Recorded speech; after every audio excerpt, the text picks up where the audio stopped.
The Central Bank of Nigeria has raised the benchmark lending rate from 17.5% to 18%. The banking regulator has been raising the benchmark lending rate from a low of 11.5% to the current level of 18%. Here are these and other stories making headlines in Africa.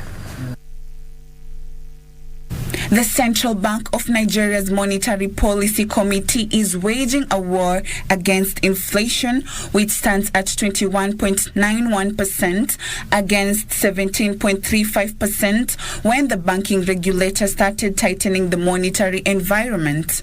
The Central Bank of Nigeria's governor believes that relaxing the interest rate will erode the gains the Apex Bank has achieved, despite no signs of Central Bank of Nigeria reining in inflation. The Monetary Policy Committee calls on the Central Bank of Nigeria's management to strengthen its regulatory oversight on the banking system to ensure that the industry remains stable and resilient.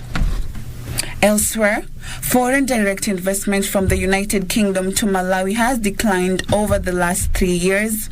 The UK's Department for International Trade data indicates that in 2019, foreign direct investments to Malawi stood at £66 million before declining to £61 million in 2020 and then £57 million in 2021.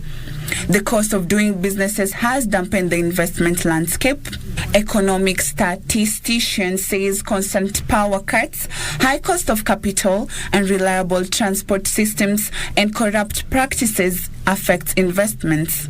The United Nations Conference on Trade and Development has indicated the outlook for foreign direct investments in Malawi remains weak. Finally, Uganda's coffee exports surged 6% in February from the same period a year earlier, as higher prices pushed traders to release larger volumes of stocks from their warehouses. The Uganda Coffee Development Authority says the country shipped a total of 478,646 60-kilogram bags of beans in February, mainly driven by exporters who offloaded coffee from their warehouses as the global Robusta market started correcting upwards.